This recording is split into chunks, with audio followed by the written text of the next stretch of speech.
जय हिंद दोस्तों। देखिए, आज हम बात करने वाले हैं ना भारत के संविधान के बारे में, यानी इंडियन कॉन्स्टिट्यूट के बारे में कि हमारे भारत देश में ये शब्द या फिर ये बुक हमारे भारत देश में क्यों लाया गया था और इसके जो जनक हैं वो कौन है और इसको बनने में कितना साल लगा था। ठीक है, देखिए, जो हमारा भारत का संविधान है यानी भैया हमारा इंडियन कॉन्स्टिट्यूट है, तो इसमें ना भैया ना 395 अनुच्छेद है। भैया क्या भैया 395 भैया अनुच्छेद है।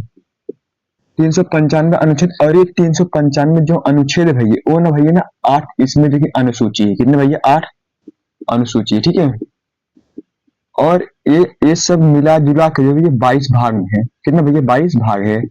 लेकिन इसमें भैया ना 2024 में कुछ चेंजिंग किया गया है भैया। किसमें भैया? 2024 में कुछ चेंजिंग किया गया है भैया। ठीक है, देखिए, संशोधन किया गया है। तो ये सब समझने से पहले तो पहले हम ये समझते हैं कि जो हमारा संविधान है यानी इंडियन कॉन्स्टिट्यूट है, ये कब लाया गया था और किस लिए लाया गया था। देखिए, हम सबको पता है भैया कि हमारा जो भारत देश था वो गुलाम था भैया। कब तक गुलाम था भैया? 1947 में देखिए आजादी मिली थी भैया। तो 46 से 1947 जो भैया हम लोग आजाद हुए थे। ठीक है, तो भैया आजादी के लिए हमारे देश के बहुत सारे क्रांतिकारी जो थे भैया, कौन भैया क्रांतिकारी जो थे, तो उन्होंने जो थे कि अपनी जान की आहुति दी थी, तब जाके हमारा भारत देश जो है भैया आजादी हुआ है। ठीक है, लेकिन इससे पहले भी ना हमारे भारत देश में कई क्रांतिकारी जो थे वो आजादी से पहले भी देखिए अपनी आहुति दे चुके थे। तो भैया जब हम लोग 1947 में आजाद हुए, कब भैया? 1947 जब हम लोग आजाद हुए थे, तो आजादी के बाद भी यह आजादी के एक साल पहले यानी 46 तक ही हमारे भारत देश में ना ऐसा एक नियम कानून मतलब अंग्रेज ने जैसा बना के चले गए थे, तो वही सब चीज पे जितने भी हमारे देश के पर्सन थे भैया, पर्सन यानी भैया मैन या भैया वुमेन जो थे, ये सब उसी अंग्रेज के जो कि शासन प्रशासन या फिर रूल बोल सकते हैं, रूल रेगुलेशन पे चलते थे। तो उनके पास कोई नियम कानून नहीं था भैया कि इस देश में कौन कैसा चलेगा। वो लोग जैसा बना के चला गए थे ना ऐसे ही थे। उन लोगों का कानून भैया कुछ इस प्रकार का था भैया कि देखिए, जो जो बड़ा आदमी यानी रिच पर्सन है और जो पुअर यानी जो गरीब है, तो ये दोनों के लिए लोग ना अलग अलग बनाए थे। ठीक है, अमीर के लिए अलग, गरीब के लिए अलग। अमीर जो है कि कम टैक्स देगा, गरीब ज्यादा टैक्स देगा। तो मतलब ऐसा ऐसा करके उन्होंने ये अपने नियम कानून बनाए थे।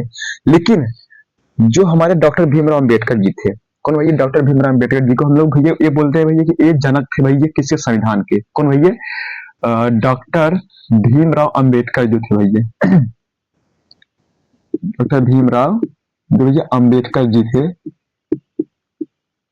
तो भैया इनको ना संविधान का जनक बोला जाता है। ऐसा नहीं कि भैया कि डॉक्टर भीमराव अम्बेडकर जी अकेले ही जो ये संविधान बनाए थे। इनके साथ भैया ना 299 लोग भी और लोग भी थे जो अपनी जो की सहायता प्रदान किए थे। लेकिन हालांकि ये कि सबसे ज्यादातर इनको ही माना जाता है, डॉक्टर भीमराव अम्बेडकर जी को भी। ठीक है, देखिए, हम लोग जब ये रिच और पुअर पर्सन के लिए अलग अलग उन्होंने देखिए नियम कानून बनाया था, यानी एक्ट जिसको बोलते हैं भैया, एक्ट, अलग अलग एक्ट बनाया था। तो जब आजादी के बाद यानी भैया हम लोग बोल सकते हैं भैया 1947 में जब हमारा भारत देश आजाद हो गया था, तो उसके बाद इन लोग को ये लगा था कि हमको एक नियम कानून बनाना चाहिए जो गरीब आदमी और अमीर आदमी दोनों के लिए भैया वही नियम कानून फॉलो हो। यानी जितना टैक्स अमीर देगा उतना टैक्स जो कि गरीब देगा। जो अपराध अमीर कर रहा है या फिर जो गरीब कर रहा है, तो दोनों के लिए जो जो नियम कानून लगेगा वो दोनों पे लगना चाहिए। ठीक है, उसके बाद में भैया ने जब हमारा ये जो कि इस संविधान में की जब बैठक हुई, किसी भैया संविधान की सभा की जब बैठक हुई, तो इस बैठक में भैया 389 लोग, कितने भैया? 389 लोग की बैठक थी भैया संविधान सभा में। हमारा भारत देश यानी 1947 तक हम लोग आजाद हो गए थे। लेकिन जो बैठक थी ना भैया ना वो 1946 में ही थी। ठीक है, तो भैया ना इस 1946 में जब बैठक हुई ना, तो संविधान सभा में मैं नहीं मानते रही भैया अभी किसी को किसी संविधान के लिए, यानी हम लोग संविधान को भैया ना रूल बुक बोल सकते हैं। ठीक है, इसके लिए जब एक बैठक हुई संविधान सभा की, तो उसमें वही ना 389 लोग थे, जिसमें से 299 लोग संविधान को बनाने के लिए अपना सहयोग प्रदान किए। किसके साथ भैया? डॉक्टर भीमराव अम्बेडकर के साथ। ठीक है भैया, डॉक्टर भीमराव अम्बेडकर के साथ, अम्बेडकर के साथ अपना जो है भैया बोले कि हाँ भैया ये संविधान बनना ही चाहिए। बाकी जो इतने लोग बचे थे भैया लोग तो कुछ बोल ही नहीं रहे थे, अपना सहायता जो देखो कुछ प्रदान कर ही नहीं थे। यानी 389 लोग में से भैया 299 लोग जो थे वो ना डॉक्टर भीमराव अम्बेडकर के साथ ये लोग रेडी हो गए थे कि हाँ संविधान बनना चाहिए।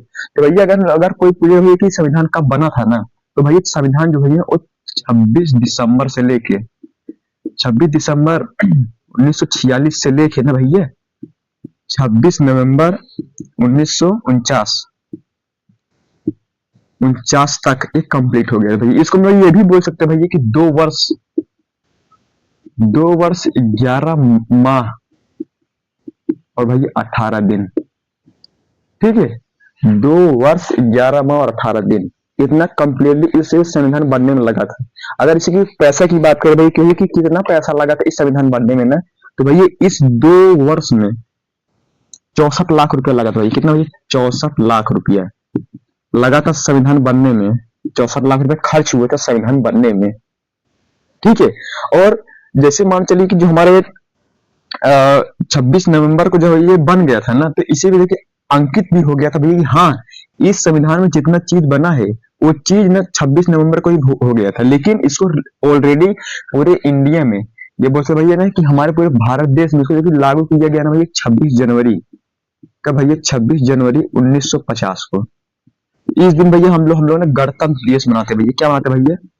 गणतंत्र दिवस मनाते हैं कि हम लोग भैया एक गणराज्य हो गया भैया, एक समान सिविल में हो गया है कि नियम कानून सबका सेम ही रहेगा।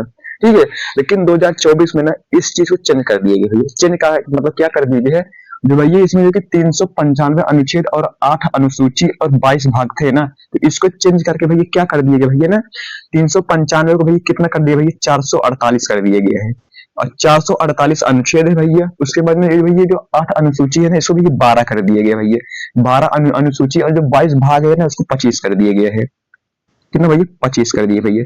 यानी भैया आप बोल रहे कि 25 भाग है, 12 अनुसूची है और भैया ना 448 भैया अनुच्छेद है। अब ये बात करते भैया कि ये संविधान आखिर है क्या, इसको बनाया किस लिए गया है। देखिए, इस हमारे इंडिया में, जैसे कहा भैया हमारे इस इंडिया में ना अगर कोई नेता है, इस इंडिया में अगर कोई भी हमारा नेता है, परेता है, फिर कोई जो कि सरकारी पोस्ट पे है, तो उसके लिए ना एक समान सिविल है। मतलब एक लिमिटेशन है। हम लोग इस संविधान को भैया ना, इस संविधान को हम लोग ना एक लिमिटेशन बुक भी बोल सकते हैं कि एक लिमिट होनी चाहिए भाई कि आपको कितने अंदर काम करना है। और इस संविधान में वो सारी बातें लिखी गई है कि भैया कि किसको किस हिसाब से सजा देना है। ऐसा नहीं है कि भैया कि कोई आदमी किसी 2 तमाचा मार दे उसको भैया फांसी दे देंगे, तो ऐसा नहीं है। सबके लिए एक ही रूल बुक होना चाहिए कि इतने, मतलब अगर छोटा अपराध है तो छोटे अपराध के लिए छोटा सजा मिलना चाहिए। और ऐसा है कि छोटा सजा ही एक ही बार मिलेगा। ऐसा नहीं भैया आप एक किसी खून कर दिए भैया कि आपको 10 साल तक आपको फांसी पे चढ़ाता रहेगा, तो ऐसा नहीं है भैया। एक समय की जो कि एक ही सजा रहेगी। तो ये जो हमारा संविधान है ना, तो बहुत बेहतरीन है। ठीक है, इसमें भाई ये ना कि ये मान चलिए 251 पन्ने हैं। अगर भाई पेजेस की बात हुई, पेजेस की, तो भाई 251 पेज है हमारे इस संविधान में। कितने भैया? 291 जो भैया हमारे इस संविधान में है। और इसमें ये जो संविधान है, 2 वर्ष 11 माह और 18 दिन इसको बनने में ना, इसमें भैया 11 बार बैठक हुई थी। कितने भैया? 11 बार बैठक हुई थी भैया कि नहीं बैठो और मतलब कि लोग को कि एक राय विचार करने के लिए ना 11 बार बैठक हुई थी। और अब तक यानी जब से ये बन गया और 2024 तक, कितने भैया? 2024 तक भैया इसको ना 108 बार संशोधित किया गया भैया। कितनी बार? 108 बार संशोधित किया गया। और अगर ये बात हुई कि भाई कि संशोधित कौन कर सकता है, यानी भाई संशोधन कौन कर सकता है, तो ये संशोधन जो भैया हमारे राष्ट्रपति कर सकते हैं। कौन भैया? राष्ट्रपति कर सकते हैं। कौन भैया? राष्ट्रपति हमारे कर सकते हैं संशोधन। लेकिन इसके करने से पहले लोगों को एक बैठक बुलानी पड़ेगी ना, लोकसभा राज्यसभा की, भैया कि हम इसमें ये चीज जो कि संशोधन करेंगे। राष्ट्रपति के साथ साथ देखिए राज्यपाल भी इसके साथ देखिए संशोधन कर सकते हैं। और संशोधन ऐसा करना है कि मान चलिए कि जो नियम कानून डॉक्टर भीमराव अंबेडकर जी बना के चले गए थे, आप उनको हटा के उनके ऊपर कोनो कोई कानून बना दिया जाएगा, ऐसा नहीं है। कानून आप ऐसा बनाएंगे कि इस संविधान के अंदर ही, मतलब इसके अंदर ही रह के बनाना पड़ेगा। ऐसा नहीं कि आप रोलेट टैक्स ला देंगे, ऐसा नहीं है। ठीक है, और जो हमारे डॉक्टर भीमराव अम्बेडकर जी थे वो भाई एक दलित परिवार से थे, बोल सकते भैया SC ST के। ठीक है, तो SC ST थे। तो दोस्तों उम्मीद करते हैं भैया कि आपको संविधान के बारे में पूरी जानकारी समझ आएगी। तब तक के लिए जय हिंद।